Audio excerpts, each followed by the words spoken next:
আল্লাহ নবী মুহাম্মদুর রাসূলুল্লাহ সাল্লাল্লাহু আলাইহি ওয়াসাল্লাম মসজিদে নববী সংলগ্ন জান্নাতুল বাকির দিকে হুজুর তাকিয়ে দাঁড়িয়ে আছে। আল্লাহ নবী আল্লাহ রাসূলের শরীর মোবারকের মধ্যে একটা চাদর জড়ানো আছে। আল্লাহ নবী নবী মুহাম্মদুর রাসূলুল্লাহ সাল্লাল্লাহু আলাইহি ওয়াসাল্লামের চাদরের চতুর্দিকটায় কাজ করা আছে, ডিজাইন করা আছে, সুন্দর করে সাজানো আছে, কাজ করা আছে চাদরের চারিদিকটা। আল্লাহ নবীর শরীর মোবারকটার মধ্যে চাদরটাকে জড়িয়ে রেখে দিয়েছেন। পিছন দিক থেকে একজন আহলে কিতাব, অন্য জাতের মানুষ, অন্য সম্প্রদায়ের মানুষ আল্লাহ নবী আল্লাহ রাসূলের চাদর মোবারকটাকে টেনে ধরেছে। আল্লাহ নবী নবী মুহাম্মদুর রাসূলুল্লাহ সাল্লাল্লাহু আলাইহি ওয়াসাল্লামের চাদর মোবারকের মধ্যে যে অমসৃণ অবস্থায় এবড়ো খেবড়ো যে কাজ করা আছে, গলার দিক থেকে এইভাবে পেঁচানো, এই জায়গাটায় এমন ভাবে টেনে ধরেছি ইহুদি আমার নবীর হুজুরে আকরাম সাল্লাল্লাহু আলাইহি ওয়াসাল্লামের গলার কাছটা রক্তের মতন লাল হয়ে গিয়েছে। হযরত ওমর ইবনে খাত্তাব রাদিয়াল্লাহু তাআলা দূর থেকে লক্ষ্য করেছে ইহুদি আমার রাসূলের চাদর মোবারকটাকে টেনে ধরেছে। হযরত ওমর ইবনে খাত্তাব ইহুদির সামনে এসে দাঁড়িয়ে গিয়েছে। কে সাহস তোমাকে দিল আমার রাসূলের চাদরটাকে কেন তুমি টেনে ধরলে? কেন তুমি আমার রাসূলের চাদর মোবারকটাকে এত জোরে টানলে? আল্লাহ নবী হযরত ওমর ইবনে খাত্তাবকে ঠান্ডা করে ইহুদিটা বলতে থাকে, কিছুদিন আগে তোমাদের নবী আমার কাছ থেকে একটা ঋণ নিয়েছিল, অর্থ নিয়েছিল, সেই অর্থটা পরিশোধ করার এখনো পর্যন্ত 1 সপ্তাহ বাকি আছে। আমি তাকে শোনাবার জন্য, মনে করিয়ে দেওয়ার জন্য, জানিয়ে দেওয়ার জন্য, অবগত করার জন্য আমি তার চাদরটাকে পিছনের দিক থেকে টেনে ধরেছিলাম। হযরত ওমর ইবনে খাত্তাব রাদিয়াল্লাহু তাআলা আরো আওয়াজ দিয়ে বলতে থাকে, ঋণ নিয়েছিল হুজুর তোমার কাছ থেকে, ঋণ পরিশোধ করার ডেট এখনো অতিক্রম করে না, 1 সপ্তাহ বাকি আছে। তুমি তারপরেও এটাকে শুধুমাত্র স্মরণ করাবার জন্য, জানাবার জন্য, তুমি শুধুমাত্র তাগাদা দেওয়ার জন্য হুজুরের চাদরটাকে এত জোরে টানলে না, এটা তো মেনে নেওয়া যায় না। আল্লাহ নবী হযরত ওমর ইবনে খাত্তাবকে ঠান্ডা করে চিৎকার আওয়াজ দিয়ে আমার রাসূল জানিয়ে দেয়, ওমর তুমি তার উপরে রেগে যেও না, তার কাছ থেকে আমি ঋণ করেছিলাম, এই ঋণটা মিটিয়ে দেওয়া তার আমার দায়িত্ব, সে তার কাছে আমি এই ঋণটা পরিশোধ করতে হবে, তুমি তার উপরে রেগে যেও না। 1 সপ্তাহের মধ্যে যেন তার ঋণটাকে আমি পরিশোধ করতে দিতে পারি, যে সময় দিয়েছিলাম তাকে, এই সময়ের মধ্যে তাকে যেন অর্থটা দিয়ে দিতে পারি, এটা তুমি সহযোগিতা করো, তার উপরে তুমি রেগে যেও না। ওমর ইবনে খাত্তাব রাদিয়াল্লাহু তাআলা আনহু কিতাবের রিওয়ায়াতের মধ্যে পাওয়া যায়, আল্লাহ নবীর সামনে দাঁড়িয়ে আছে, ইহুদিটা চিৎকার আওয়াজ দিয়ে বলতে থাকে, আহলে কিতাব চিৎকার আওয়াজ দিয়ে বলতে থাকে, পরিষ্কার করে লেখা আছে, আমি তাওরাত পড়েছি, আমি ইনজিল পড়েছি, আমি জাব্বুর পড়েছি, আমি বিভিন্ন আসমানি কিতাব পড়েছি, আমি একজন আহলে কিতাবের পণ্ডিত একজন ব্যক্তিত্ব, আমি তাওরাত ইনজিল জাব্বুর পড়েছি, এত কিতাব পড়ে আমি গবেষণা করে রিসার্চ করে আমি যেটা পেয়েছি, আখিরি জামানার একটা নবী আসবে, শেষ জামানার একটা রাসূল আসবে, খাতামান নবিয়্যিন হয়ে আসবে, ইমামুল মুরসালিন হয়ে আসবে, ইমামুল হুদা হয়ে আসবে, ইমামুল কিবলাতাইন হয়ে আসবে, হাবিব লবিব তাবিব হয়ে আসবে পৃথিবীর মধ্যে।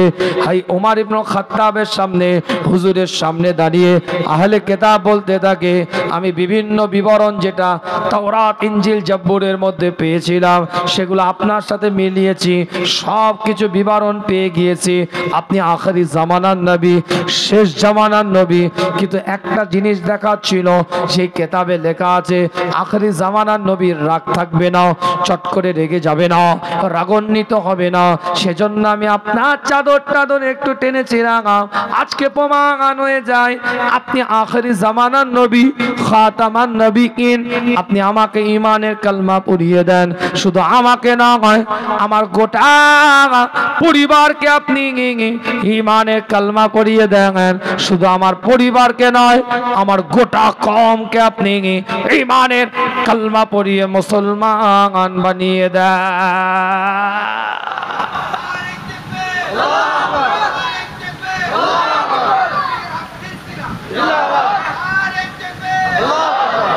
কোরআন শরীফ সূরার নাম সূরাতুল মুজাদিলা, 58 নম্বর সূরা, 11 নম্বর আয়াতের মধ্যে আল্লাহ বলছেন, ইয়া আইয়ুহাল্লাযীনা আমানু ইযা কিলা লাকুম তাফাসসাহু ফিল মাজালিসি ফাফসাহু ইয়াফসাহিল্লাহু লাকুম ওয়া ইযা কিলা আনশুজু ফানশুজু ইয়ারফাইল্লাহু আল্লাযীনা আমানু মিনকুম ওয়াল্লাযীনা উতুল ইলমা দারাজাত ওয়াল্লাহু বিমা তা'মালুনা খাবীর। আল্লাহ নবী, আল্লাহ রাসূল, সাহাবায়ে কেরাম হুজুরদের সাথে আলাপ আলোচনা করে, সাহাবায়ে কেরাম হুজুরদের সাথে কথাবার্তা বলতে থাকে। একটা কোরআনের আয়াতকে আল্লাহ পাক নাযিল করে দেয়। কিতাবটা খুলে দেখেন, পরিষ্কার করে লেখা আছে, সূরার নাম সূরাতুল মুজাদিলা, 58 নম্বর আয়াতের 58 নম্বর সূরার 11 নম্বর আয়াতটা খুলে দেখেন, পরিষ্কার করে লেখা আছে। আল্লাহ পাক তার কোরআনের ভাষার দ্বারা জানিয়ে দিচ্ছে, হে মুমিনগণ, ইয়া আইয়ুহাল্লাযীনা আমানু ইযা কিলা লাকুম তাফাসসাহু ফিল মাজালিসি। আল্লাহ পাক কোরআন দিয়ে জানিয়ে দেয়, তোমাদের মাজলিসটার মধ্যে, তোমাদের মাজলিসটাকে তোমরা প্রশস্ত করো, বড় করতে থাকো, বড় করে দাও, প্রশস্ত করে দাও। ফাফসাহু ইয়াফসাহিল্লাহু লাকুম। তোমাদের মাজলিসের মধ্যে থেকে যখন তোমরা কেউ উঠে যাবে, তখন উঠে যাওয়ার সঙ্গে সঙ্গে সেই জায়গাটাকে তোমরা পূরণ করে নাও, বড় করে দাও। তোমাদের মাজলিসটার মধ্যে কেউ যখন এসে বসবে, তাদের জন্য তোমরা মাজলিসের মধ্যে জায়গা করে দাও। ওয়া ইযা কিলান শুজু ফানশুজু। আল্লাহ কোরআন দিয়ে জানিয়ে দিচ্ছে, তোমাদের মাজলিসটার মধ্যে, ওই মাহফিলটার মধ্যে যখন কেউ এসে বসবে, সঙ্গে সঙ্গে তোমরা তাদের জন্য জায়গা করে দাও। আল্লাহ পাক কোরআন দিয়ে এলান করে দেয়, পরিষ্কার করে লেখা আছে, ইয়ারফাইল্লাহুল্লাযীনা আমানু মিনকুম। আল্লাহ কোরআন দিয়ে জানিয়ে দিচ্ছে, যারা ঈমান এনেছে এবং জ্ঞান অর্জন করেছে, ওয়াল্লাযীনা উতুল ইলমা, জ্ঞান যারা অর্জন করেছে এবং ঈমান এনেছে, আল্লাহ পাক তাদের এই জ্ঞান অর্জন করার জন্য, ঈমান আনার কারণে আমার আল্লাহ তাদের জ্ঞানটাকে, ইলমটাকে এই অর্জনে করার কারণে সম্মানটাকে আমার আল্লাহ উতুল ইলমা দারাজাত, আল্লাহ পাক তাদের সম্মানকে বাড়িয়ে দেয়। আল্লাহু বিমা তা'মালুনা খাবীর। আল্লাহ কোরআন দিয়ে বলছে, তোমরা যা কিছু করো আল্লাহ পাক সব কিছু অবগত আছে। জুড়ে বলবেন সূরাতুল মুজাদিলা এই 11 নম্বর আয়াত থেকে এটা প্রমাণ হচ্ছে, আজ আপনি কোরআনের মাহফিলে, শরিয়াতের মাহফিলে, দিনের মাহফিলটার মধ্যে বসেছেন। এই বসাটা আপনার আমার কেমন হবে, পদ্ধতিটা কেমন হবে, শিষ্টাচারটা কেমন হবে, ডিসিপ্লিনটা কেমন হবে, আল্লাহ সেটা কোরআন দিয়ে জানিয়ে দিচ্ছে। যখন তোমরা কোনো মাজলিসটার মধ্যে গিয়ে বসে যাবে, ওই মাজলিসটাকে তোমরা প্রশস্ত করবে, বড় করবে, সংকীর্ণ করবে না, ছোট করে দিবে না। এবং তোমাদের মাজলিসটার মধ্যে যখন কেউ আসবে, তার জন্য তোমরা নিজেদের জায়গাগুলোকে করে দিবে বসার জন্য। এবং তোমাদের মধ্যে যারা ঈমান এনেছে এবং ইলম অর্জন করেছে, আল্লাহ তাদের মাকামটাকে বাড়িয়ে দিয়েছে। আমার আল্লাহ সব কিছু অবগত আছেন, জানেন। অন্য একটা আয়াতের মধ্যে আল্লাহ পরিষ্কার জানিয়ে দিচ্ছে, সূরা আনফালটা খুলে দেখেন, কোরআন শরীফ ৩য় নাম্বার আয়াতের মধ্যে আল্লাহ পাক এলান করে দেয়, ইন্নামাল মুমিনুনা আল্লাযী ইযা যুকিরাল্লাহু ওয়াজিলাত কুলুবুহুম ওয়া ইযা তুলিআত আলাইহিম আয়াতিহি ওয়া যাদাতহুম ঈমানা। আল্লাহ কোরআন দিয়ে জানিয়ে দিচ্ছে পরিষ্কার অক্ষরে, কোরআন তার ভাষার মধ্যে দিয়ে এলান করে দেয়, আমার আল্লাহ, আমার মাওলা, আমার পরওয়ারদিগার বেনিয়াজ এলান করে দেখায় প্রকৃত মুমিনের পরিচয় দিতে গিয়ে তিনি বলেন, ইন্নামাল মুমিনুনা আল্লাযী ইযা যুকিরাল্লাহ। প্রকৃত মুমিন তার পরিচয়টা কেমন হবে? প্রকৃত মুমিন তার পরিচয়টা কেমন থাকবে? টুপি আছে, দাড়ি আছে, জুব্বা আছে, পাগড়ি আছে, আচকান আছে, আলকাল্লা আছে না। প্রকৃত মুমিনের পরিচয় দিতে গিয়ে কোরআন বলছে প্রকৃত মুমিনের প্রথম পরিচয় হবে তাদের সামনে যখন আল্লাহ জিকির করা হবে, আল্লাহকে স্মরণ করা হবে, তাদের অন্তরটা আল্লাহর জিকিরে কাঁপতে থাকবে, ভাইব্রেটিং করতে থাকবে। জোরে বলে। সংক্ষেপ আলোচনা, বিস্তারিত ব্যাখ্যায় যাব না, মূল বিষয় পড়ে আছে। কথা প্রসঙ্গে কথাটা বলতে বাধ্য হলাম। প্রকৃত মুমিন যাদের অন্তরটা আল্লাহর জিকিরে কাঁপবে, আল্লাহর জিকিরে ভাইব্রেটিং করতে থাকবে, আল্লাহর জিকিরে কম্পনিত হতে থাকবে, আল্লাহর জিকিরে কাঁপতে থাকবে, প্রকৃত মুমিনের এটা পরিচয় হবে। ওয়াইজা তুলিআত আলাইহিম আয়াতুহু, আমি বলছি না, কোরআন বলছে, ওয়াইজা তুলিআত আলাইহিম আয়াতুহু, ওই ঈমানদার, ওই মুমিন, ওই আল্লাহ পাকের বান্দাদের সামনে যখন কোরআনটাকে তেলাওয়াত করা হবে, কোরআনটাকে যখন পড়া হবে, আল্লাহ কোরআন দিয়ে জানিয়ে দিচ্ছে, ওয়াইজা তুলিআত আলাইহিম আয়াতুহু ওয়া যাদাতুহুম ঈমানা, তাদের ঈমানের নূরটা, জ্যোতিটা, আলোটা বাড়তে থাকবে। তাদের সামনে কোরআনের আয়াতগুলোকে যখন তেলাওয়াত করা হবে, ওয়া আলা রাব্বিহিম ইয়াতাওয়াক্কালুন। আর ৩য় নাম্বার বৈশিষ্ট্য মুমিনের হবে, তারা আল্লাহর উপরে তাওয়াক্কুলের জায়গায় কংক্রিট দাঁড়িয়ে থাকবে, কোনো প্রশ্ন চিহ্ন নয়, আল্লাহ যাতে রাজি, বান্দাও তাতে রাজি হয়ে যাবে। জোরে বলবেন না?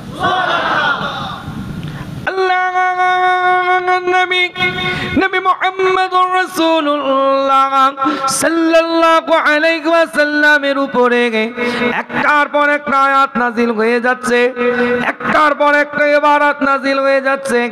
মুস্তাফা পৃথিবীর ঈমানদারদেরকে জানিয়ে দিচ্ছে, পৃথিবীর মানুষদেরকে জানিয়ে দিচ্ছে, এলান করে দিচ্ছে, মেসেজকে ড্রপ করে দিচ্ছে।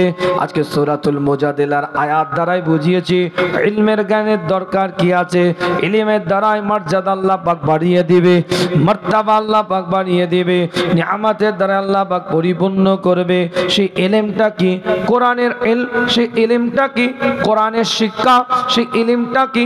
শরীয়তের শিক্ষা। সেই ইলমটা কি? ইসলামের শিক্ষা। সেই ইলমটা কি? ইসলামের জ্ঞান। আজকে যে জ্ঞানটা অর্জন করার জন্য চাতক পাখির ন্যায় আপনি আমি এখানে বসে আছি, দিনকে চিনব, ইসলামকে চিনব, শরীয়তকে বুঝবো, ইসলামের ধারা অনুযায়ী নিজের জীবনটাকে পরিচালিত করব, যেভাবে আল্লাহ এবং রাসূল আকরাম সাল্লাল্লাহু আলাইহি ওয়াসাল্লাম রাস্তা দেখিয়েছে, রুট দেখিয়েছে, সেই রাস্তায় নিজেকে পরিচালিত করব। তাই আজকে এই সুন্দর কোরআনের মাহফিলটার মধ্যে আপনি বসে আছেন, যেখানে আল্লাহ বলছে কোরআন দিয়ে প্রকৃত মুমিন যে হবে, সূরাতুল আনফালের 2 নম্বর আয়াতে প্রকৃত মুমিনের পরিচয় দিচ্ছে, বৈশিষ্ট্যের কথা বলছে, খুসুসিয়াতের কথা বলছে। প্রকৃত মুমিন কেমন হবে? যাদের অন্তরটা আল্লাহর জিকিরে কাঁপতে থাকবে, তাদের সামনে যখন কোরআনের আয়াতটা তেলাওয়াত করা হবে তাদের ঈমানের নূরটা বাড়তে থাকবে। আজ এখানে জলসা চলছে, আজ এখানে কোরআনের কথা হচ্ছে, আজ এখানে শরীয়তের কথা হচ্ছে, আজ এখানে আল্লাহ আল্লাহ রাসূলের আলাপ আলোচনা হচ্ছে। দিনকে চেনার জন্য, ইসলামকে চেনার জন্য, শরীয়তকে বোঝার জন্য গুটি কয়েক মানুষ এখানে বসে আছে। আজ এখানে শরীয়তের দাওয়াত চলছে। আর রাস্তার উপরে যদি কেউ পাবজি খেলে, ফ্রি ফায়ার খেলে, ড্রিম 11 খেলে, রামি সার্কেল খেলে, বিভিন্ন সফটওয়্যার বেরিয়ে গিয়েছে, লুডু, গোটা পৃথিবীতে এখন সফটওয়্যারের জোয়া চলছে, গোটা পৃথিবীময় এখন তাসের জোয়া চলছে, গোটা পৃথিবীময় এখন ক্যারাম বোর্ডের জোয়া চলছে, গোটা পৃথিবীময় এখন সফটওয়্যারের জোয়া চলছে মোবাইলের মাধ্যম দিয়ে। আজ এখানে কোরআনের কথা হচ্ছে। আজ যদি কিছু যুবক ছেলে রাস্তার উপরে বসে বসে পাবজি, ফ্রি ফায়ার, ড্রিম 11 নিয়ে ব্যস্ত থাকে, সফটওয়্যার জোয়ার সাথে যদি যুক্ত থাকে, তাবারুকের প্যাকেট পাওয়ার লোভে ঠিক 10 মিনিট আগে টুকটুক করে যদি প্রবেশ করে, এর দ্বারাই কোরআন বলছে, আমি বলছি না, প্রকৃত মুমিনের পরিচয় সে দিতে পারলো না। কেননা প্রকৃত মুমিন যে হবে আল্লাহ জিকিরে কোরআনের মাহফিলে বসে থাকবে। আরো জোরে কথাটা কিছু বুঝতে পারছেন না? বুঝতে পারেন? আজ এখানে শরিয়াতের কথা হচ্ছে, নন্টে ফন্টের গল্প নয়, গোপাল ভাঁড়ের গল্প নয়, নাসিরউদ্দিন শাহের কোনো কমিক চলছে না। যদি দিলের হরকত না করে, কলিজাটা যদি কেঁপে না উঠে, এখানে যদি বসার মানসিকতা যদি তৈরি না হয়, রাস্তার উপরে যদি আপনি ঘুরেন, গুটকার প্যাকেট ছিনে যদি গালে দিয়ে চিবান, এখন অনেক বাকি আছে, ইয়ানাবি যখন করবে তখন যাব।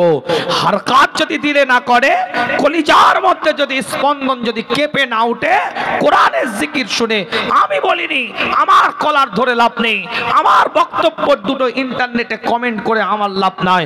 কোরআন বলছে মুমিনের পরিচয় সে দিতে পারলো না। কেন? মুমিন যে হবে আল্লাহর জিকিরে তার অন্তর কাঁপবে, মুমিন যে হবে কোরআন তেলাওয়াত শুনলে তার ঈমানের আলোটাকে আল্লাহ বাড়িয়ে দিবে। বাবার ঘরের কথা বলিনি, কোরআনের কোড টু কোড আলোচনা করছি। আলোচনা করব তো নাকি? আমি ঘরের ছেলে, আপনাদের বলবো এক্ষুনি বিরিয়ানি প্যাকেট দিয়ে দিবে, ঘর চলে যাবেন। এখন কি ওয়াজ শুনবেন না ছেড়ে দেবো? কে কে শুনবেন একটু টনটনে হাত তোলেন, একদম এরম টনটনে টনটনে হাত, ব্যাকা টেরা নয়, এইরকম হাত তোলেন একদম। এরকম দিকে না, ওরে এইরকম করে তুল, হাতটা নাড়ান, দেখে দেখি জেগে আছো কেন? অনেকে আবার ঘুম হাত তুলে ঘুমোচ্ছে। ইমানদারের মতন একটা আওয়াজ দেন দেখি, নারাই তাকবীর। আওয়াজ রে ম্যাও ম্যাও করছি কেন? ইমানদারের মতন হালাত তৈরি করেন, জজবা হাল খালি যাতে একটা আওয়াজ তোলেন দেখি, নারাই তাকবীর। মুসলমানের মতন আওয়াজ দেন দেখি, নারাই তাকবীর। ইমানদারের মতন চিৎকার দেন, নারাই তাকবীর, নারাই তাকবীর, নারাই তাকবীর। সিলসিলায়ে ফুরফুরা শরীফ, सिलसिलाए फुरफुरा शरीफ, मसलाके मुजाद्दिदे जामा, मसलाके मुजाद्दिदे जामा, नारे तकबीर। মনে রাখবেন, স্পষ্ট বক্তব্য দিয়ে গেলাম, শুধুমাত্র মুমিনের হোয়াটসঅ্যাপ স্ট্যাটাসের মধ্যে আই লাভ মুহাম্মদ সাল্লাল্লাহু আলাইহি ওয়াসাল্লাম সীমাবদ্ধ নয়। প্রোফাইল পিকচারের মধ্যে আই লাভ মুহাম্মদ সাল্লাল্লাহু আলাইহি ওয়াসাল্লাম সীমাবদ্ধ নয়। ব্যানার, পোস্টার, প্রিন্টারের মধ্যে আই লাভ মুহাম্মদ সাল্লাল্লাহু আলাইহি ওয়াসাল্লাম সীমাবদ্ধ নয়। স্পষ্ট কথা বলে দিয়ে যাচ্ছি, শুধু মুসলমান ইমানদারের হোয়াটসঅ্যাপ স্ট্যাটাস খুললে এটা দেখতে পাবেন না, না, শুধুমাত্র মুসলমান ইমানদারের হোয়াটসঅ্যাপের ডিপি পিকচারটা খুললে দেখতে পাবেন না, না, শুধুমাত্র ইমানদার মুসলমানের প্রোফাইল পিকচার ফেসবুকের খুললে, কভার পিকচার ফেসবুকের খুললে দেখতে পাবেন না, না।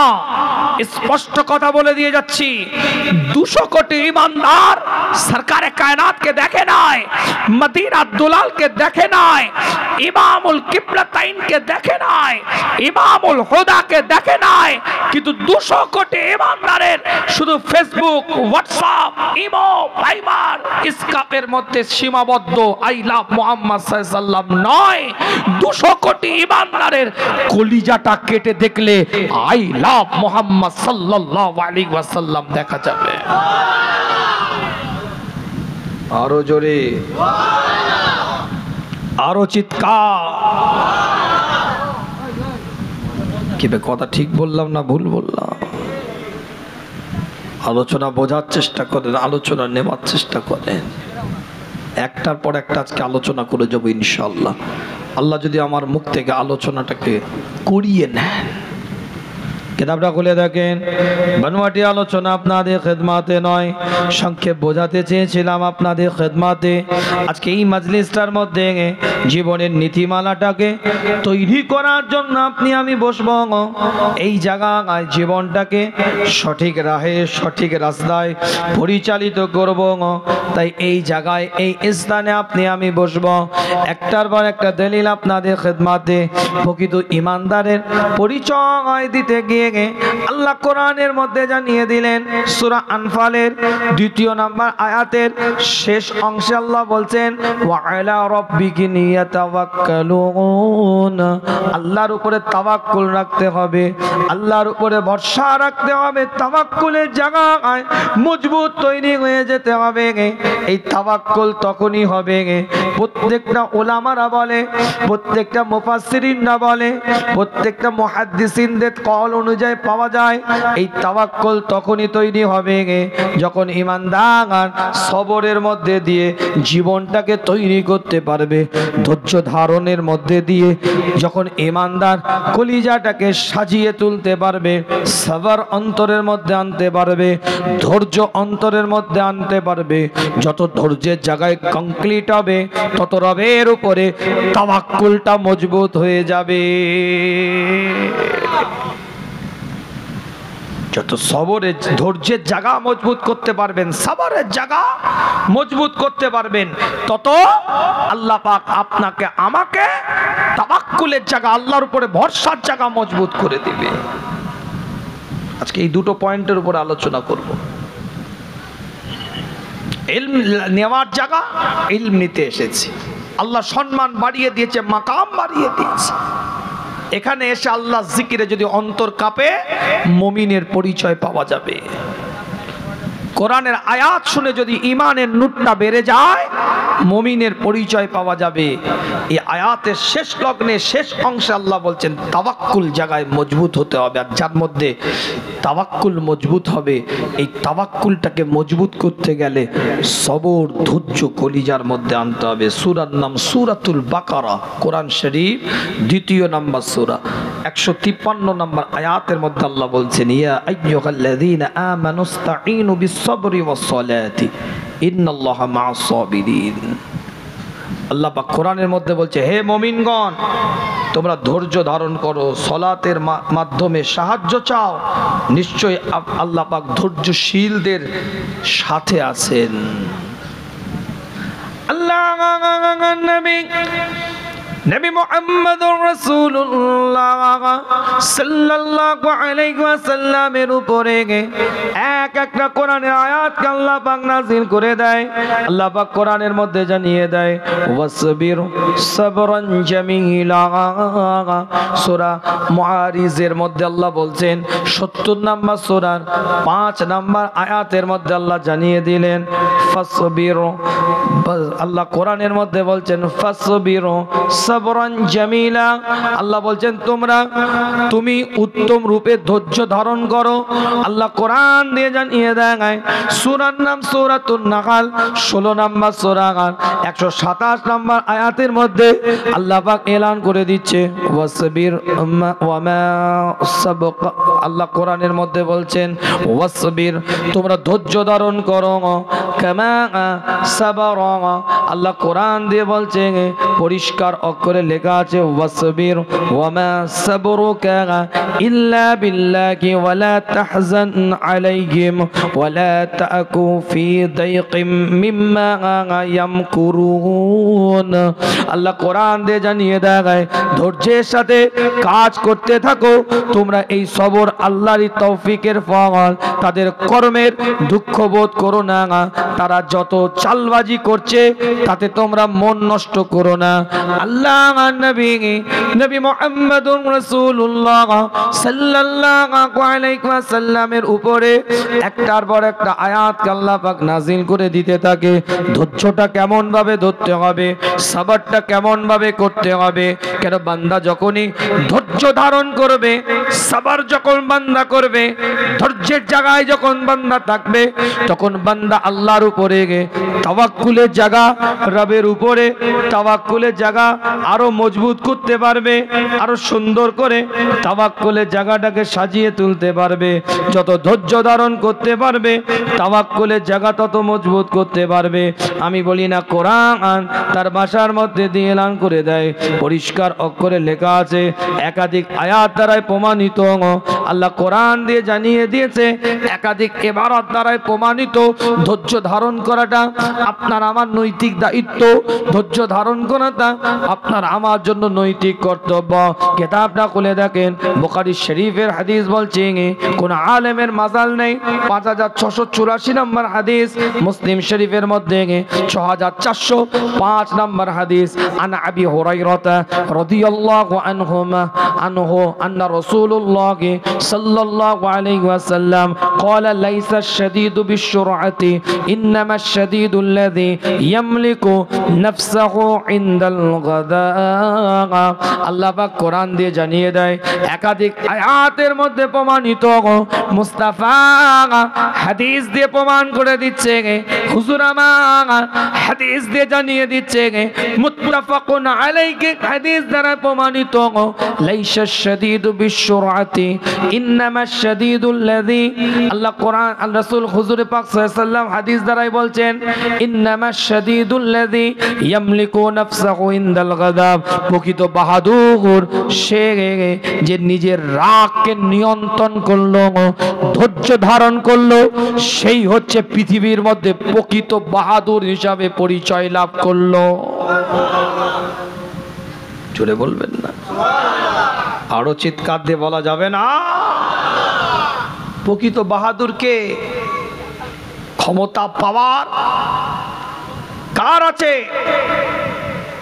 বিশাল কিছু রেসলার না না কুস্তিগিরি না না বিরাট কিছু ক্ষমতা আছে পাওয়ার আছে না আল্লাহ রসুল বলছেন প্রকৃত বাহাদুর ওই ব্যক্তি যে নিজের রাগটাকে নিয়ন্ত্রণ করলো কন্ট্রোল করলো লাইসা শাদীদু বিসসুরআতি ইন্নামা শাদীদুল্লাযী ইয়ামলিকু নাফসাহু ইনদাল গাযাব এই রাগটাকে কন্ট্রোল করলো আয়াতে এসেছে অন্য আয়াতে সূরা আল ইমরানের 134 নম্বর আয়াতের মধ্যে আল্লাহ পাক জানিয়েছে পরিষ্কার অক্ষরে যে মুমিন ব্যক্তির একটা বড় পরিচয় হবে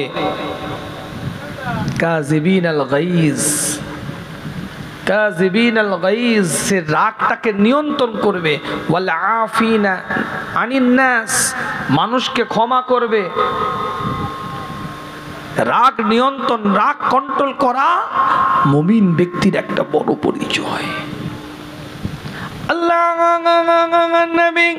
নবী মুহাম্মদুর রাসূলুল্লাহ সাল্লাল্লাহু আলাইহি ওয়াসাল্লাম মসজিদে নববী সংলগ্ন জান্নাতুল বাকির দিকে হুজুর তাকিয়ে দাঁড়িয়ে আছে আল্লাহ নবী আল্লাহ রাসূলের শরীর মোবারকের মধ্যে একটা চাদর জড়ানো আছে আল্লাহ নবী মুহাম্মদুর রাসূলুল্লাহ সাল্লাল্লাহু আলাইহি ওয়াসাল্লামের চাদরের চতুর্দিকটায় কাজ করা আছে ডিজাইন করা আছে সুন্দর করে সাজানো আছে কাজ করা আছে চাদরের চারিদিকটা আল্লাহ নবীর শরীর মোবারকটার মধ্যে চাদরটাকে জড়িয়ে রেখে দিয়েছেন পিছন দিক থেকে একজন আহলে কিতাব অন্য জাতের মানুষ, অন্য সম্প্রদায়ের মানুষ আল্লাহ নবী আল্লাহ রাসূলের চাদর মোবারকটাকে টেনে ধরেছে।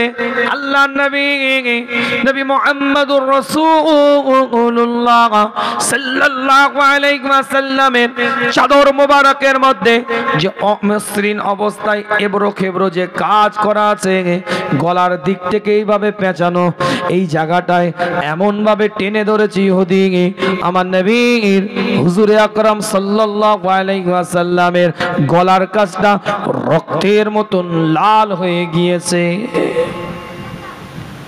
হযরত ওমর ইবনে খাত্তাব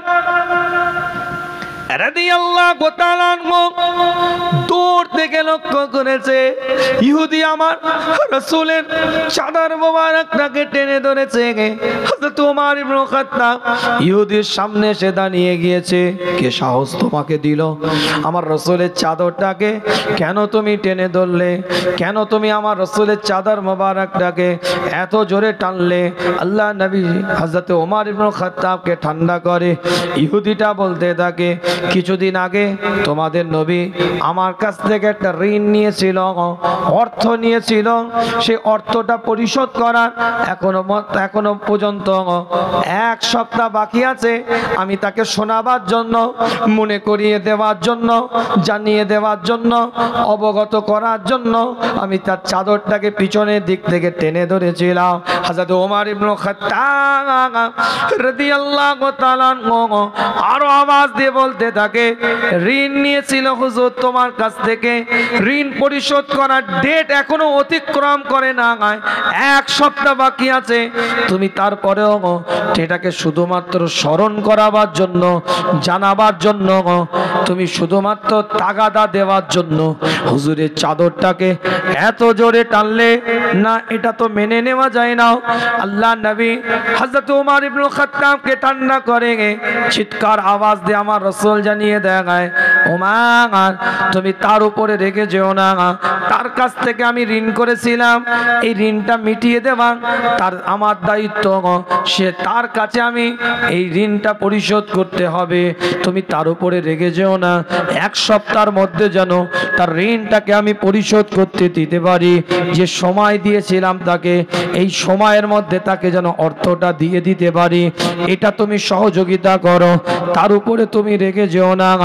ওমর ইবনে খাত্তাব রাদিয়াল্লাহু তাআলা আনহু কিতাবের রিওয়ায়াতের মধ্যে পাওয়া যায়, আল্লাহর নবীর সামনে দাঁড়িয়ে আছে ইহুদিটা চিৎকার আওয়াজ দিয়ে বলতে থাকে, আহলে কিতাব চিৎকার আওয়াজ দিয়ে বলতে থাকে, পরিষ্কার অক্ষরে লেখা আছে, আমি তাওরাত পড়েছি, আমি ইনজিল পড়েছি, আমি জাব্বুর পড়েছি, আমি বিভিন্ন আসমানি কিতাব পড়েছি, আমি একজন আহলে কিতাবের পণ্ডিত একজন ব্যক্তিত্ব, আমি তাওরাত ইনজিল জাব্বুর পড়েছি, এত কিতাব পড়ে আমি গবেষণা করে রিসার্চ করে আমি যেটা পেয়েছি, আখিরি জামানার একটা নবী আসবে, শেষ জামানার একটা রাসূল আসবে, খাতামান নবিয়্যিন হয়ে আসবে, ইমামুল মুরসালিন হয়ে আসবে, ইমামুল হুদা হয়ে আসবে, ইমামুল কিবলাতাইন হয়ে আসবে, হাবিব লবিব তাবিব হয়ে আসবে পৃথিবীর মধ্যে।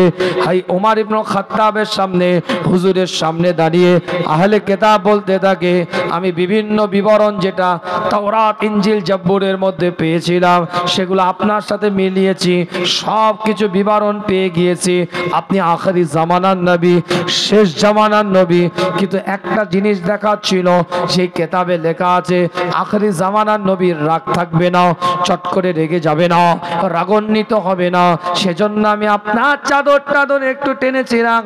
আজকে প্রমাণ হয়ে যায় আপনি আখিরি জামানার নবী, খাতামান নবিয়্যিন, আপনি আমাকে ঈমানের কালমা পড়িয়ে দেন, শুধু আমাকে না হয় আমার গোটা পরিবারকে আপনি ঈমানের কালমা পড়িয়ে দেন, শুধু আমার পরিবারকে নয় আমার গোটা কওমকে আপনি ঈমানের কালমা পড়িয়ে মুসলমান বানিয়ে দেন।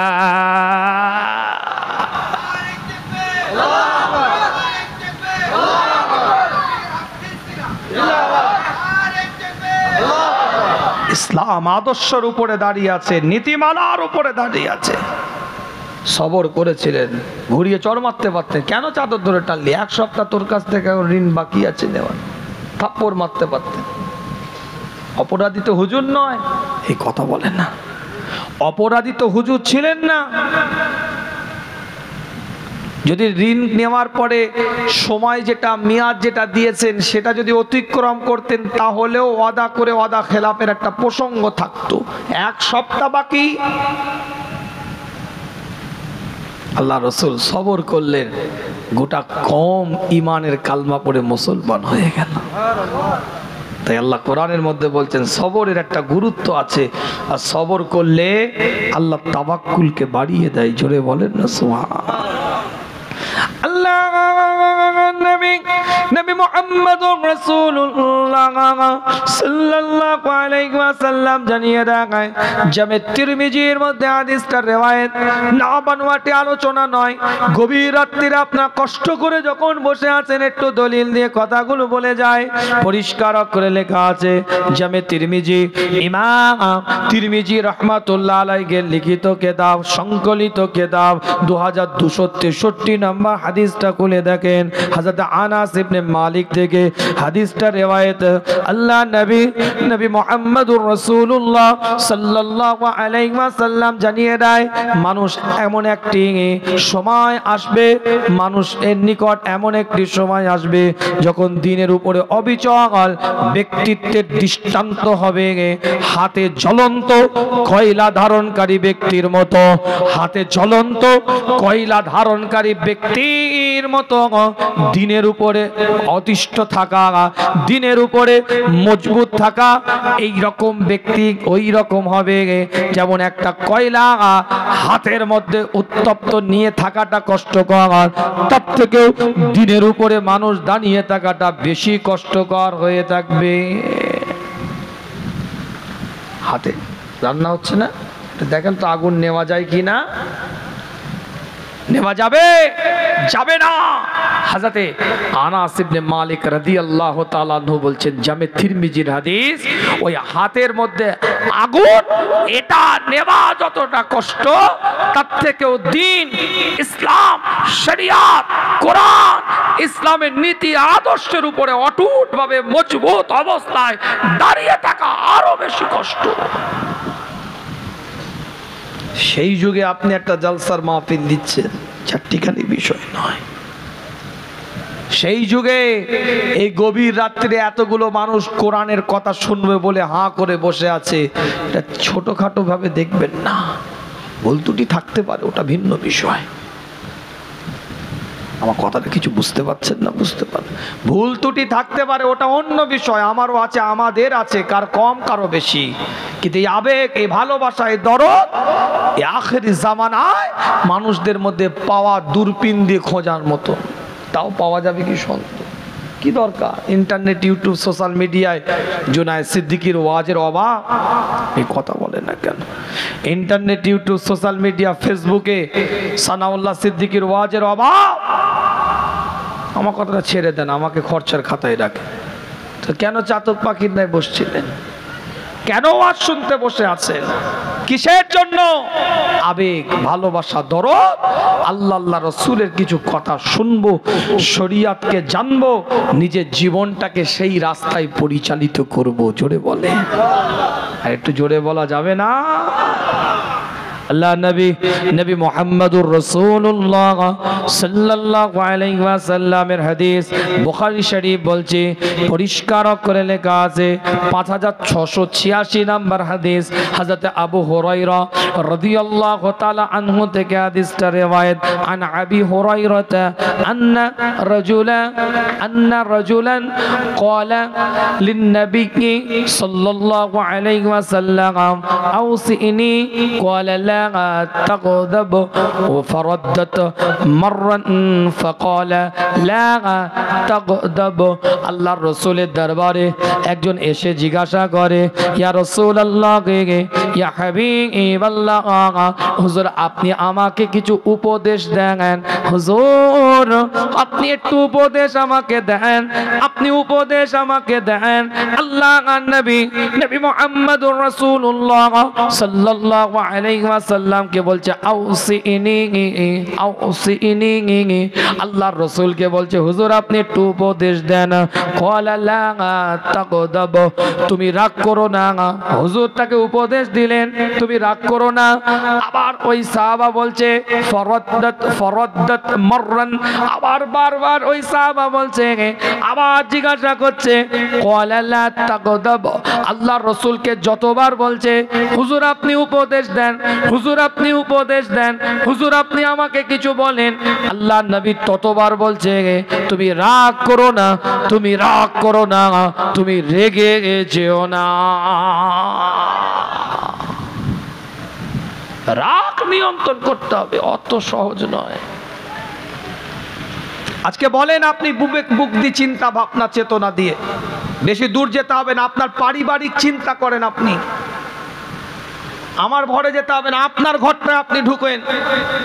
আজকে আপনার পরিবারের মধ্যে যে সমস্যাটা ন্যূনতম যদি হয়ে থাকে, একটাই কারণ, রাগের কারণ। ভাইয়ের সাথে আজ 3 দিন কথা বলেন না, একটাই কারণ, রাগের কারণ। স্ত্রীর সাথে আজকে একটু কথা কাটাকাটি হয়েছে, একটাই কারণ, রাগের কারণ। মায়ের সাথে একটু মনোমালিন্য হয়েছে, একটাই কারণ, রাগের কারণ। স্ত্রী 3 দিন ধরে আপনার সাথে কথা বলেনি, একটাই কারণ, রাগের কারণ। আমার কথাটা কিছু বুঝতে পারছেন না? বুঝতে পারেন না?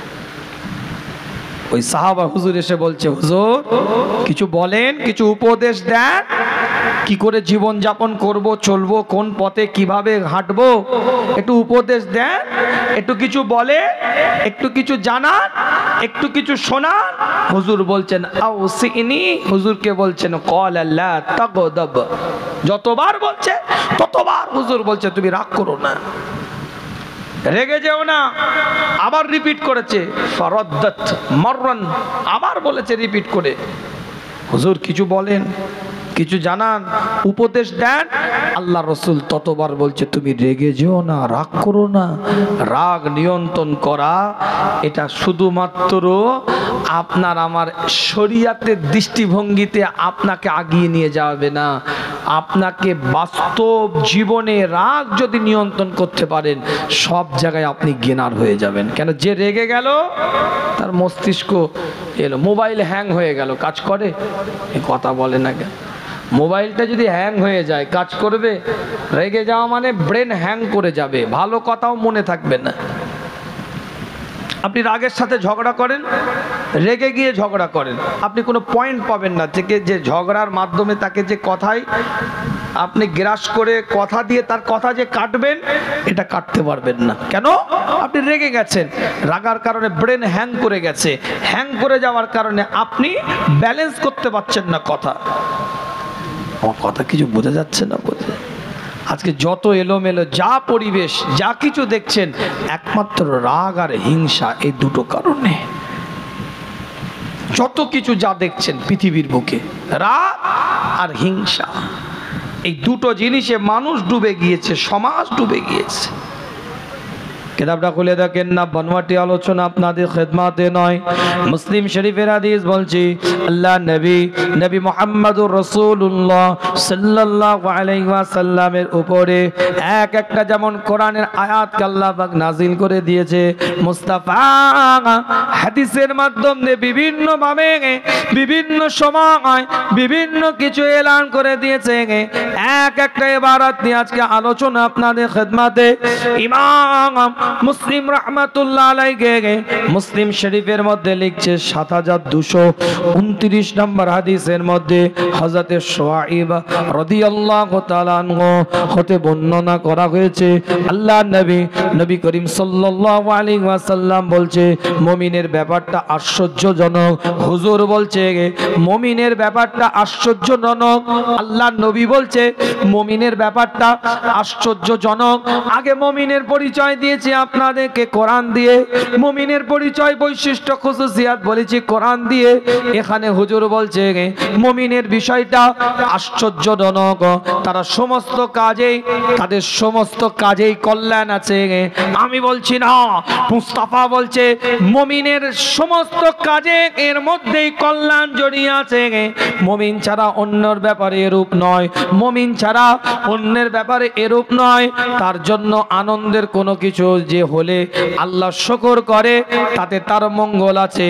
তার জন্য আনন্দের কিছু যদি আল্লাহর পক্ষ থেকে আসে, রবের দরবারে, মাওলার দরবারে, পরওয়ারদিগারের দরবারে তারা শুকর করে। এটা আল্লাহর দরবারে শুকর করার কারণে তাদের জন্য মঙ্গল আছে।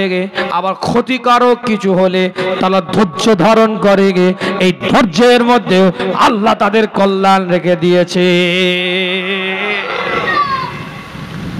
মেয়ে হয়েছে, বাড়িতে মেয়ে হয়েছে, খুশি হয়ে গেছে, আনন্দের জিনিস, খুশির জিনিস, ভালোবাসার জিনিস, আনন্দ পাওয়ার জিনিস। আপনি আনন্দিত, খুশি। আপনার বাড়িতে একটা কন্যা সন্তানের আল্লাহ জন্ম দিয়েছে, এই আনন্দে, এই খুশি, এর মধ্যেও মুমিনের কল্যাণ আছে। কেন? ওই কন্যাটা ওই বাড়ির রহমত। যে বাড়িতে একটা কন্যার জন্ম হয়, ওই বাড়ি থেকে আল্লাহ জান্নাতের দরজা, রহমতের দরজা খুলে দেয়। আল্লাহ না করুক, খোদা না খাস্তা আপনার বাড়ি থেকে কেউ মারা গেছে, যেতে হবে, চিরস্থায়ী তো কেউ থাকবে না। ফাইজা জাআজুলহুম লা ইস্তাখিউনা সাআতান ওয়া লা ইস্তাকদিমুন। মারা গেছে, দুনিয়া থেকে চলে গেছে, এই মারা গেছে, ইন্তেকাল করেছে, দুনিয়া থেকে চলে গেছে রবের দরবারে। আপনি শুকরিয়া আদায় করলেন, আল্লাহ তুমি যাতে রাজি, আল্লাহ ইন্না লিল্লাহি ওয়া ইন্না ইলাইহি রাজিউন। শুকরিয়া আদায় করলেন, ধৈর্য ধারণ করলেন। এই ধৈর্য সবার, এটার মধ্যেও কল্যাণ আছে। আল্লাহ না করুক, খোদা না খাস্তা আপনার পরিবারে আল্লাহ একটা সন্তান দিয়েছে, সন্তান আসার কারণে আপনি আনন্দ করলেন, সন্তানের বিবাহ দিয়েছেন, আনন্দ করলেন। আল্লাহ না করুক, খোদা না খাস্তা কারো পরিবারের ওই সন্তানটা অ্যাক্সিডেন্ট করে মারা গেছে, আল্লাহ না করুক, খোদা না খাস্তা। আল্লাহ প্রত্যেকের পরিবারে বাচ্চা কাচ্চাদের হায়াতকে দারাজ করেন। আপনি শুকরিয়া আদায় করে ধৈর্য ধারণ করেন, আল্লাহ তুমি যাতে রাজি, আমি বান্দা, তোমার মাল তুমি নিয়েছো। এই ধৈর্য, এটা নাজাতের বড় ওসিলা হয়ে গেল। মুমিনের কিছু হারাবার নেই, তাই বলছে মুমিনের বিষয়টা আশ্চর্য। আমার রাসূল বলছে, জুড়ে বলেন, তাদের হারাবার কিছু নেই, তাদের হারিয়ে যাওয়ার মতন কিছু নাই। আল্লাহ নবী হযরত ইব্রাহিম আলাইহিস সালাম রবের দিকে লক্ষ্য করে বলতে থাকে, হে রব্বে আল্লাহ, হে মাওলা পরওয়ারদিগার বেনিয়াজ, আমি আপনার ইব্রাহিম খলিলুল্লাহ আজ এই জায়গায়, এই অবস্থায় আল্লাহ পাকের ফেরেশতারা চলে আসে ইব্রাহিম খলিলুল্লাহর কাছে। নমরুদের আগুনের মধ্যে দাউ দাউ করে জ্বলছে।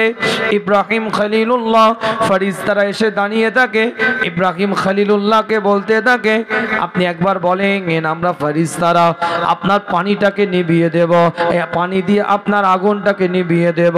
ইব্রাহিম খলিলুল্লাহ বলে, না, আমার রব যেটা আমার জন্য ফয়সালা রেখে দিয়েছে, তাওয়াক্কুল দেখেন, ভরসা দেখেন, আবার ধৈর্য দেখেন।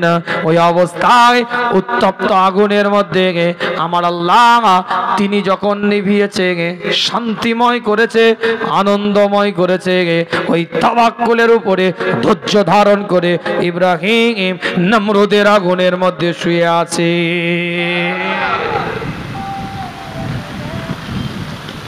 কথাটা বুঝতে পারছেন না? বুঝতে না, বলতে পারতেন না, হ্যাঁ ফেরেশতা, ও বাবারি জ্বলে যাচ্ছে, তুমি না না রাখ ফেরেশতা, তুই তোর কাছে কেন বলবো? আমার আল্লাহ দেখে না আমি ইব্রাহিম কি হালে আছি। ফয়সালা ওখান থেকে হবে, তোকে কিছু করতে হবে না, চাই না। ধৈর্য ধরেছে, তাওয়াক্কুল না, আমার আল্লাহ করবে, এই তাওয়াক্কুলের উপর দাঁড়িয়ে আছে, যেটা আলোচনা করছিলাম, বুঝতে পারছেন তো? ভরসা তাওয়াক্কুল দুটোর উপরে দাঁড়িয়ে আছে। ইব্রাহিম আলাইহিস সালামের ওই নমরুদের আগুন আল্লাহ পাক সালামত করে দিয়েছে, কোরআন বলছে, জোরে বলে। নবী হযরত মুসা আলাইহিস সালাম আল্লাহর দিকে লক্ষ্য করে বলতে থাকে, আল্লাহ হে মাওলা, হে পরওয়ারদিগার বেনিয়াজ, এই আপনার বনি ইসরাঈলের মধ্যে সব থেকে নেককার বান্দাটাকে আমি মুসা একটু দেখতে চাই, আমি লক্ষ্য করতে চাই যে আপনার এই বনি ইসরাঈলের মধ্যে সব থেকে নেককার পরেজগার বান্দাকে আপনার নৈকট্য অর্জন করে ফেলেছে, ইবাদত করে, জিকির করে, তাসবিহ পড়ে, মুরাকাবা করে, মুশাহিদা করে, তাজকিয়া নফস করে, আত্মশুদ্ধি করে জীবন তৈরি করে নিয়েছে। আপনার দরবারে আলা মাকাম আপনি তাকে দিয়ে দিয়েছেন, ওই বান্দাটাকে একটু দেখতে চায়। আল্লাহ পাক জানিয়ে দেয় ইব্রাহিম খলিলুল্লাহকে জিবরাইল আলাইহিস সালামের মাধ্যম দিয়ে ওই যুগের বনি ইসরাঈলের মধ্যে পরিষ্কার কিতাবে লেখা আছে হযরত মুসা কালিমুল্লাহকে পাঠিয়ে দেওয়া হয় ওই জায়গায়। ওই যুগে সব থেকে নেককার বান্দার কাছে গিয়ে লক্ষ্য করে দেখে ওই বান্দাটা চোখে দেখতে পায় না, কান দিয়ে শুনতে পায় না, হাত দিয়েও কিছু ধরতে পারে না, পা দিয়েও চলতে পারে না। আল্লাহ পাকের তরফ থেকে জানিয়ে দেওয়া হয় এই যুগের সব থেকে সেরা বান্দা হচ্ছে এই বান্দাটা। কিতাবের রিওয়ায়াতের মধ্যে পাওয়া যায় আল্লাহ পাকের নবী আল্লাহর দিকে তাকিয়ে বলতে থাকে, আল্লাহ পাক কি ব্যাপার, তো তা তো বুঝি না, চোখে দেখে না, হাত দিয়ে ধরতে পারে না, পা দিয়ে চলতে পারে না, অন্ধ, প্যারালাইসিস, কানে শোনে না, এই মানুষটা আপনার নৈকট্য অর্জন করলো কি করে, এত বড় র্যাঙ্ক পেল কি করে? এই যুগের সব থেকে সেরা মানুষদের খাতায় নামটা আল্লাহ পাক লিখে দিলেন কিভাবে, কি এমন ইবাদত করে, কি এমন জিকির করে, কি এমন ফিকির করে, কি এমন মুরাকাবা করে, কি এমন মুশাহিদা করে, কি এমন তাজকিয়া নফস করে, কি এমন আত্মশুদ্ধি করে। একটু তো আমাদেরকে জানান, একটু আমাদেরকে তো বলেন। কিতাবটা খুলে দেখেন আল্লাহ পাকের নবী ওই বান্দাটা কানে কাজে গিয়ে বলতে থাকে, ওই বান্দাকে গিয়ে জিজ্ঞাসা করতে থাকে, তুমি কি তোমার জন্মগত অন্ধ না আগে দেখতে পেতে? ওই বান্দা বলতে থাকে, আমি আগে দেখতে পেতাম, এখন আর দেখতে পাই না। আল্লাহ পাকের ওই নবী মুহাম্মদ আল্লাহ নবী হযরত মুসা আলাইহিস সালাম বলতে থাকে, তাহলে তুমি কি এর আগে যখন অন্ধ অবস্থা হয়ে গেলে আল্লাহর কাছে কি দোয়া চাও নাই, আল্লাহর কাছে কি ফরিয়াদ করো নাই? ওই বান্দা বলে, আল্লাহর দরবারে দোয়া কি চাইব, আল্লাহ পাক আমাকে এই হালে রাখতে চেয়েছে, এই হালে থাকতে আমিও চাই, রবের দরবারে এই হালে আমি থাকতে চাই। আমার আল্লাহ যতদিন আমার চোখ দিয়ে দেখার ক্ষমতাটা আল্লাহ দিয়েছিলেন, এর জন্য রবের দরবারে শুকরিয়া। এখন আমার চোখে দৃষ্টি শক্তিটাকে আল্লাহ পাক কেড়ে নিয়েছে, এই জন্য আল্লাহ দরবারে শুকরিয়া তাসবিহ আদায় করি। আল্লাহ এই হালে আমাকে রাখতে চেয়েছে, এই হালে আমি থাকতে চাই। হযরত মুসা আলাইহিস সালাম আবার জিজ্ঞাসা করেন, হে বান্দা, আল্লাহ পাকের তুমি কি আগে কান দিয়ে শুনতে পেতে? বলে, হ্যাঁ শুনতে পেতাম, এখন তো শুনতে পাও না। আল্লাহর কাছে কি দোয়া চাও নাই? বলে, না দোয়া চাইনি। কেন দোয়া চাইলে না? দোয়া তো চাইতে পারতে, আল্লাহ তুমি আমার কানে শ্রবণ শক্তিটাকে বাড়িয়ে দাও, কেন দোয়াটা চাইলে না? মুখ দিয়ে বলতে পারতে। বলে, না বলতে পারতাম আগে, এখন তো বলতে। আর কিতাবের রিওয়ায়াতের মধ্যে পাওয়া যায় পরিষ্কার করে লেখা আছে, ওই কান দিয়ে যে শুনতে পেতে তার কি পরে কি দোয়া চাইলে না কেন?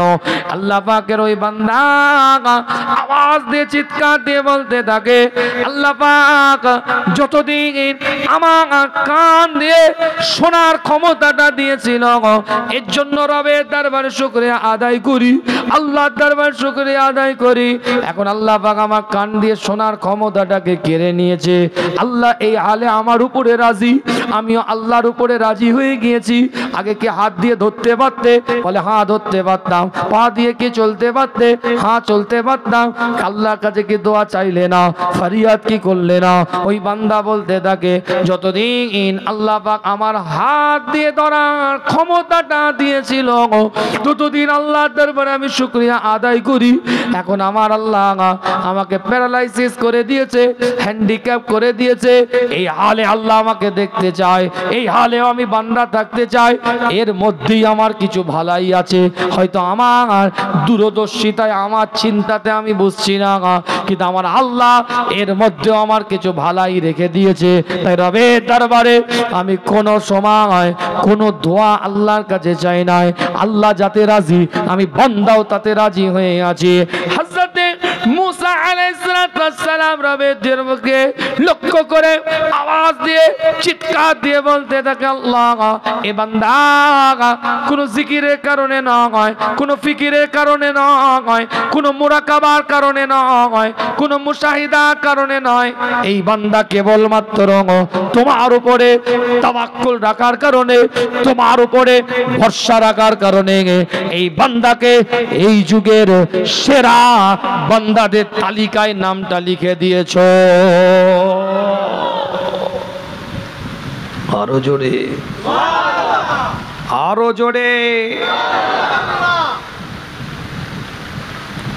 আল্লাহ নবী নবী মুহাম্মদুর রাসূলুল্লাহ সাল্লাল্লাহু আলাইহি ওয়াসাল্লাম জানিয়ে দেয়, না বনওয়াটি আলোচনা আপনাদের খিদমতে নয়, দলিল কেন্দ্রিক দুটো কথা আপনাদের খিদমতে বলে যায়।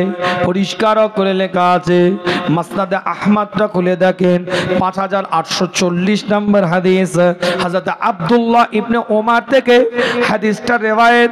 আল্লাহর নবী নবী মুহাম্মদুর রাসূলুল্লাহ সাল্লাল্লাহু আলাইহি ওয়াসাল্লাম বলছেন, মানুষ যে সব বস্তুকে ঢোক গ্রহণ করে, ঢোক গিলে মানুষ যে সব বস্তুতে ঢোক গ্রহণ করে, এটা আল্লাহর নিকটে সন্তুষ্টি অর্জনের জন্য গ্রহণ করে থাকে।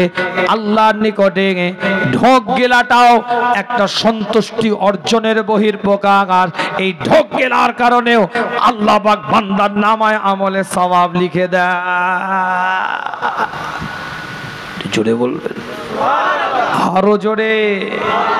ঢোক গেলেন না, ঢোক না জিকির করলেন, না ফিকির করলেন, না তাসবিহ পড়লেন, শুধু ঢোক গিললে আল্লাহ নামায় আমলে সওয়াব লিখে দেবে। কি আমল রে বাবা, কি জীবন আদর্শ তৈরি রে বাবা। কিতাবটা খুলে দেখেন, না বনওয়াটি আলোচনা আপনাদের খিদমতে নয়, পরিষ্কার করে লেখা আছে। বুখারী শরীফের হাদিস বলছি, 5238 নম্বর হাদিস।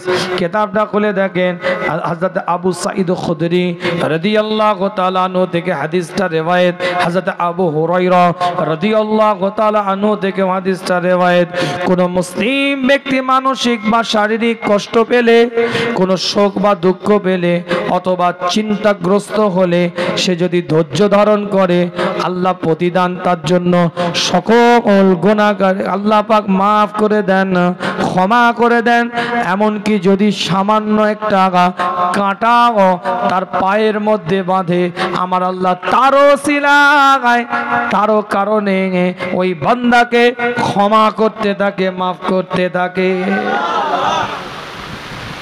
মানসিক হোক, শারীরিক হোক, এটা মানুষ বিপদগ্রস্ত, বিধ্বস্ত হয়ে গেছে। অনেকে বলে যে রোগ দিয়েছে, হ্যাঁ ওকে দিবে না তো কাকে দিবে, ও কি জিনিস জানিস? না না, আইয়ুব আলাইহিস সালামকে আল্লাহ রোগ দিয়েছিলেন, কুষ্ঠ ব্যাধি দিয়েছিলেন, মনে না? গোটা শরীরের গোস্তগুলো খসে খসে পড়ে যাচ্ছে, গা দিয়ে এত দুর্গন্ধ বেরোচ্ছে, এলাকার মানুষ টিকতে পারছে না। একদিনের জন্য আল্লাহকে বলেন, আল্লাহ ভালো করে দাও। বান্দা কোয়ালিটি বুঝতে হবে, হাও মাও করে কাঁদছে, ফোঁড়া হয়েছে, পাগল হয়ে যাচ্ছে। হযরত আইয়ুব আলাইহিস সালাম একদিনের জন্য বলেন, আল্লাহ ভালো করে দাও। কেন দোয়া চাইতে পারতেন না? নবী তো, আল্লাহ তো দোয়া কবুল করেও নিতে পারতেন। যেদিন একটা জিবে হয়েছে, জিবে ঘা, আল্লাহ ভালো করে দাও।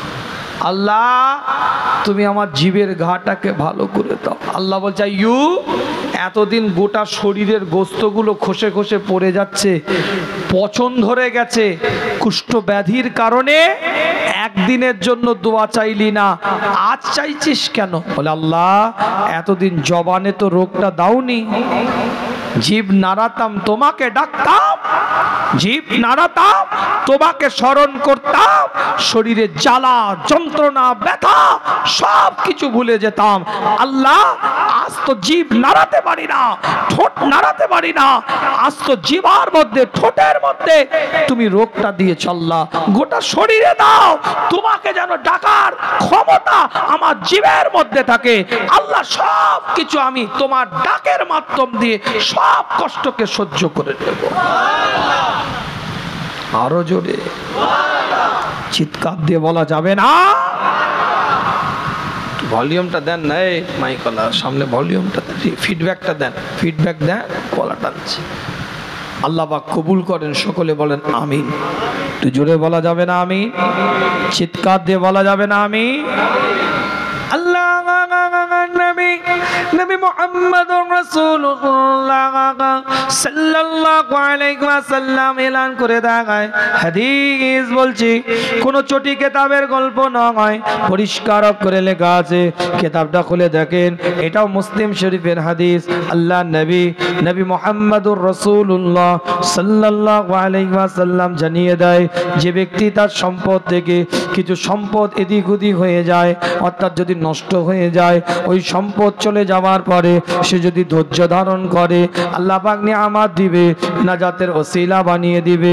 জামে তিরমিজির হাদিস বলছি, ইমাম তিরমিজির মধ্যে এই ধরনের একটা হাদিস আছে, 2402 নম্বর হাদিস, হযরত আবু হুরায়রা রাদিয়াল্লাহু তাআলা আনহু থেকে হাদিসটা রিওয়ায়াত। আল্লাহর নবী মুহাম্মদুর রাসূলুল্লাহ সাল্লাল্লাহু আলাইহি ওয়াসাল্লাম হুজুর আমার এলান করে দিচ্ছে পরিষ্কার করে, হুজুর আমার জানিয়ে দেয়, মুমিন নরনারী জান মাল সন্তানের উপর দিয়ে বিপদ আপদ আসতেই থাকে, মুমিন নরনারীর জান মাল সম্পদের উপর দিয়ে বিপদ আসতে থাকে, অবশেষে আল্লাহর সাথে সে সাক্ষাৎ করে, অবশেষে আল্লাহর সাথে সে সাক্ষাৎ করে, অবশেষে আল্লাহর সাথে সে সাক্ষাৎ করে, অর্থাৎ মারা যায়, ইন্তেকাল করে। বিপদ আসতে আসতে জানের মধ্যে দিয়ে, মালের মধ্যে দিয়ে, সন্তানের উপর দিয়ে বিপদ আসতে আসতে ওই বান্দাটা আল্লাহর দরবারে সাক্ষাৎ করে, রবের দরবারে সাক্ষাৎ করে, আল্লাহর দরবারে চলে যায়, মৃত্যুবরণ করে। আল্লাহ নবী মুহাম্মদুর রাসূলুল্লাহ সাল্লাল্লাহু আলাইহি ওয়াসাল্লাম জানিয়ে দেয়, ওই বান্দা যখন আল্লাহর সাথে সাক্ষাৎ করে, একটা বেগুনাহ, গুনাহ ছাড়া মাসুম হিসাবে আল্লাহর সামনে গুনাহবিহীন অবস্থায় রবের দরবারে রবের সাথে সাক্ষাৎ ওই বান্দা করতে থাকে। বিপদ আসে, বালা মুসিবত আসে,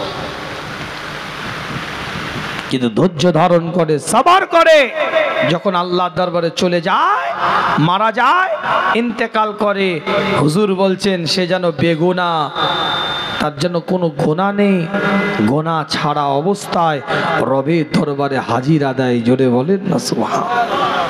আমার কথা অসুবিধা হচ্ছে নাকি আপনাদের? কষ্ট লাগছে? আলোচনা বিস্তারিত করব না, পানি হচ্ছে, গায়ে পড়বে অনেকে, এদিকটাই পড়ছে, আর বাড়াবো না আলোচনা। আল্লাহ পাক কবুল করেন, সকলে বলেন আমিন। জীবনের নীতিমালা তৈরি করেন, উসুল তৈরি করেন। একজন আল্লাহ পাকের বান্দি রান্না চালায় গিয়ে রান্না করছে, একদম শেষ কথা, ধৈর্য কাকে বলে, সাবর কাকে বলে, একদম আর তাওয়াক্কুল কাকে বলে, এটার উপরে শেষ আলোচনা করে আপনাদের কাছ থেকে বিদায় দেব। রান্না চালায়, রাঁধুনি হিসাবে কাজ করছে, মায়েরা রান্না করে, রান্না করছে, বাচ্চা ছেলে একটা কোলের মধ্যে পড়ে আছে, বসে আছে, হঠাৎ করে আরো তার দুটো বাচ্চা ছেলে আছে ঘরের মধ্যে খেলা করছে, তা আওয়াজ শুনতে পেয়েছে, উনুনের কাছে বাচ্চাটাকে বসিয়ে দিয়ে তাড়াতাড়ি ভিতরে লাফিয়ে ঢুকেছে, ঢুকে গিয়ে দেখছে বড় ছেলে আর মেজে ছেলে দুজনে খেলা করছিল, কিছুদিন আগে তাদের পরিবারে একটা বকরি জবা হয়েছে। সেই বকরি জবা করার দৃশ্যটা বড় ছেলে এবং মেজে ছেলে দুজনে দেখেছে। দেখার পরে দুজনে খেলা করছে। খেলা করতে করতে একজনের গলায় আর একজন ছুরি চালিয়ে দিয়েছে। রক্তাক্ত অবস্থায় ছেলেটা পড়ে আছে, মেজো ছেলেটা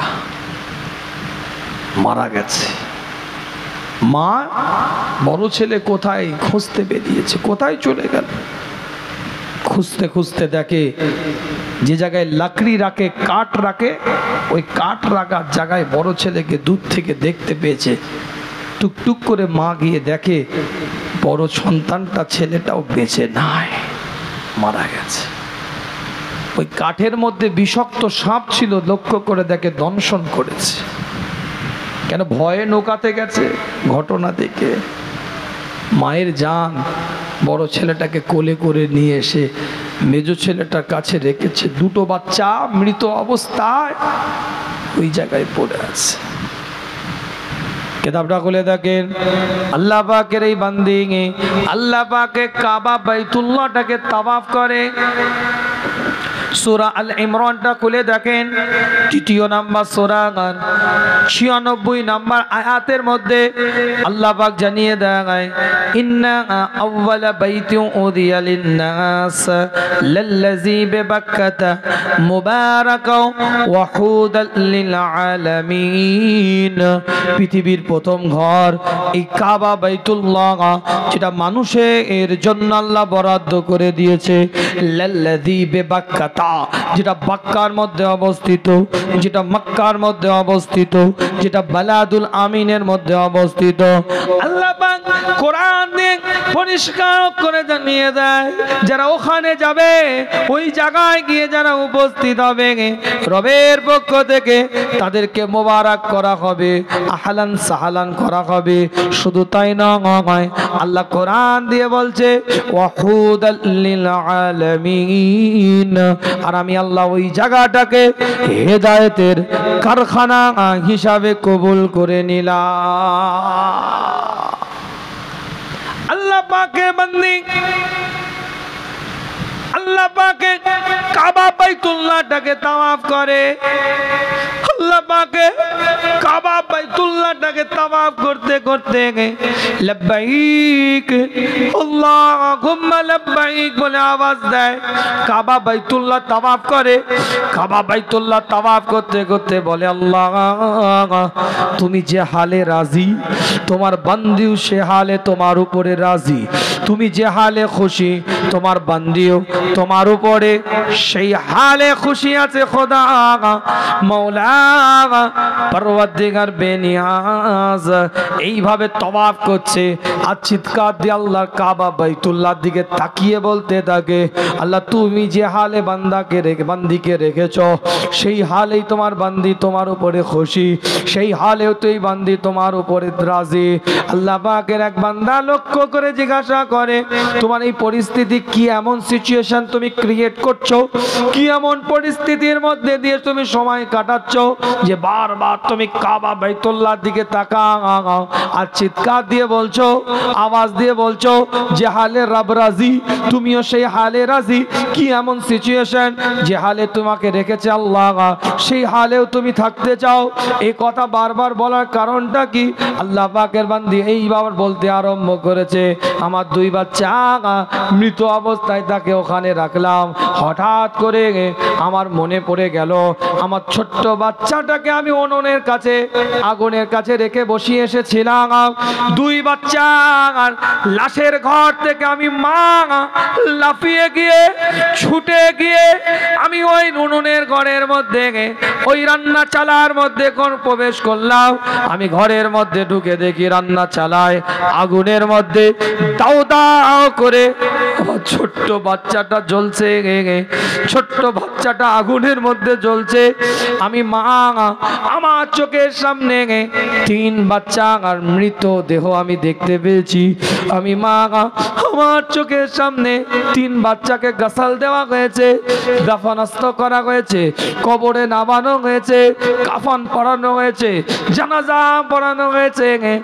আজ আমি 3 বাচ্চাকে হারানো মা আল্লাহর কাবা বাইতুল্লাহটাকে তাওয়াফ করছি আর আল্লাহর দিকে তাকিয়ে বলছি, আল্লাহ তুমি যে অবস্থায় আমি তোমার বান্দাকে রেখেছো সেই অবস্থায় তোমার বান্দা তোমার কাছে থাকতে চায়। জোরে বলবেন। একটা মানুষের জন্য জবান বন্ধ না থাকে, চিৎকার দিয়ে বলা যাবে না, আরো আওয়াজ দিয়ে বলা যাবে না। তো সহজ, এরা জীবনের নীতিমালা তৈরি করেছে, উসুল তৈরি করেছে। এক একটা বান্দাকে আল্লাহ কবুল করে নিয়ে নিয়ামতের দ্বারায় পরিপূর্ণ করে আল্লাহর ওলি বানিয়ে দিয়েছে। আল্লাহ নেককার বান্দি হিসাবে আমার আল্লাহ কবুল করে নিয়েছে। জোরে বলেন না সুবহান। একটু জোরে বলা যাবে না। কিতাবটা খুলে দেখেন, পরিষ্কার করে লেখা আছে, বুখারীর রিওয়ায়াত বলছি আবার আপনাদের খেদমতে, আল্লাহ নবী মুহাম্মদুর রাসূলুল্লাহ সাল্লাল্লাহু আলাইহি ওয়াসাল্লাম জানিয়ে দেয় 5981 নম্বর হাদিস, হযরত আবু হুরায়রা রাদিয়াল্লাহু তাআলা আনহু থেকে হাদিসটা রিওয়ায়াত।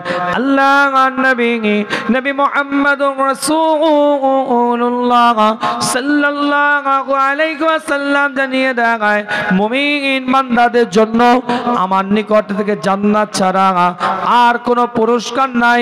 আল্লাহ তাআলা বলছেন মুমিন বান্দাদের জন্য আমি আমার পক্ষ থেকে জান্নাত ছাড়া আর কোনো পুরস্কার না হয়। যখন আমি দুনিয়া থেকে তার প্রিয়জনকে নিয়ে নিই, যখন আমরা দুনিয়া থেকে তার প্রিয়জনকে নিয়ে নিই, সে সওয়াবের আশায় ধৈর্য ধারণ করে, এর জন্য আমি আল্লাহ তাকে জান্নাতি বানিয়ে দিই।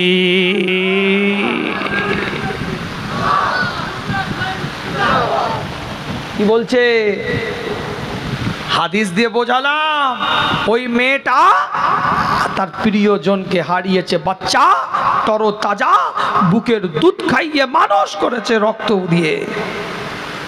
3 বাচ্চা নয়, মুস্তাফা বলছে, হাদিস বলছি, কোন চটি কিতাবের গল্প নয়, বুখারীর রিওয়ায়াত বলছি, পরিষ্কার লেখা আছে।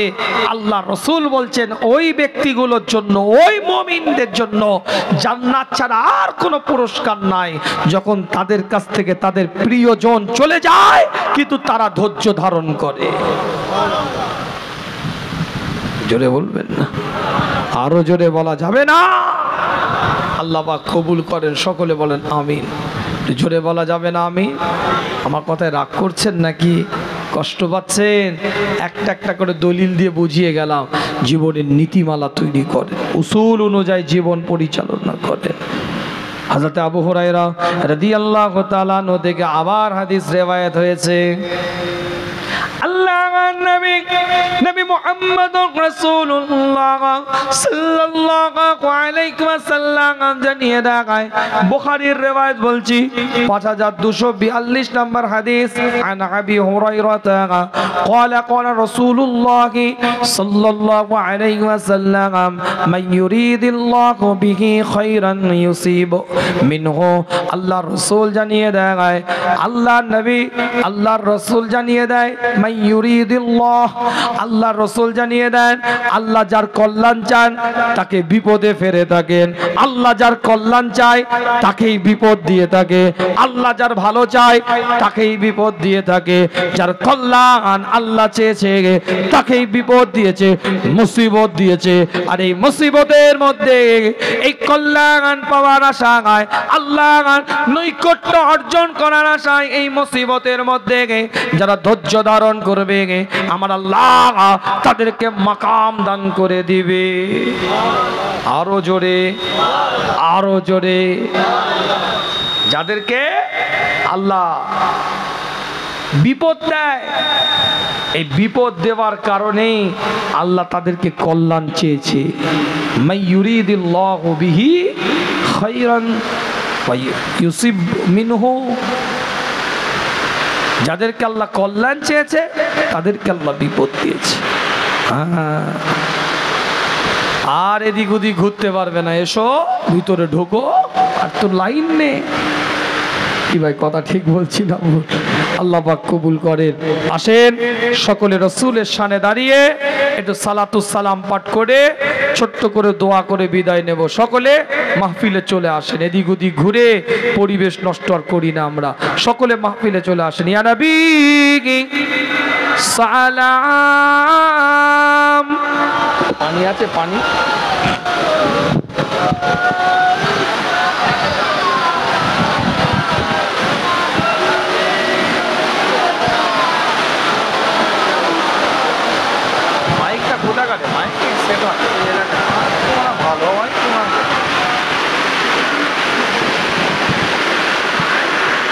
এদিক থেকে একটু চেপে যাও বাবু, নয় তোমরা ভিজে যাবে।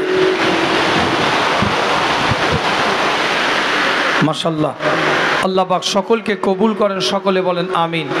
আমার কথায় রাগ করলেন, কষ্ট পেলেন, ব্যথা পেলেন না। জীবনের নীতিমালা উসুল তৈরি করেন, ধৈর্য নিয়ে আসেন, তাওয়াক্কুল তৈরি হয়ে যাবে, ভরসা তৈরি হয়ে যাবে। এক একটা বান্দাকে আমার আল্লাহ পাক কবুল করে ওলি বানিয়ে দিবে। জোরে বলেন না সুবহান। একটু জোরে বলা যাবে না?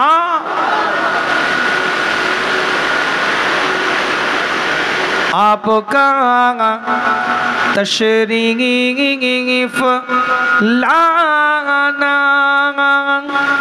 वक्त भी कितना सुहाना, नूर से जगमगा उठा ज़माना, हूरे गाती थी ताराना। या नबी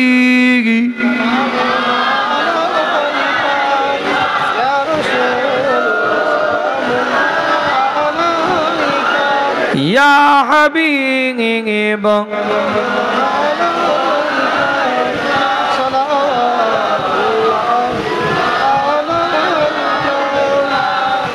আমার নবী আসিলেন মক্কায়, हमेशा থাকিতে হেরাই, কাঁদিতেন উম্মাতের মায়ায়, এখনো কাঁদেন মদিনায়। ইয়া নবী ইয়া রাসূল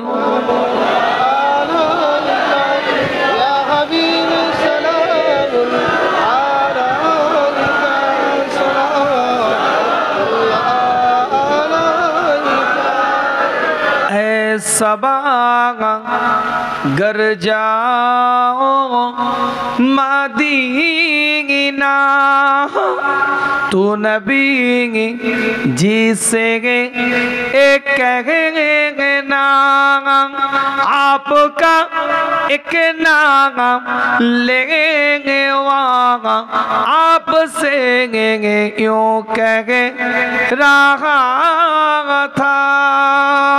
या नबी या रसूल या हबीब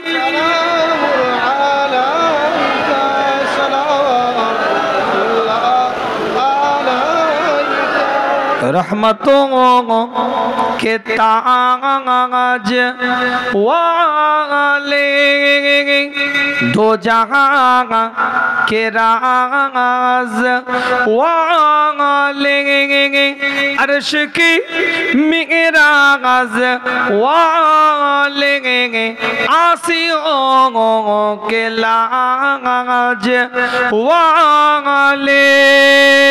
या नबी या रसूल या हबीब সালাওয়াতুল্লাহ।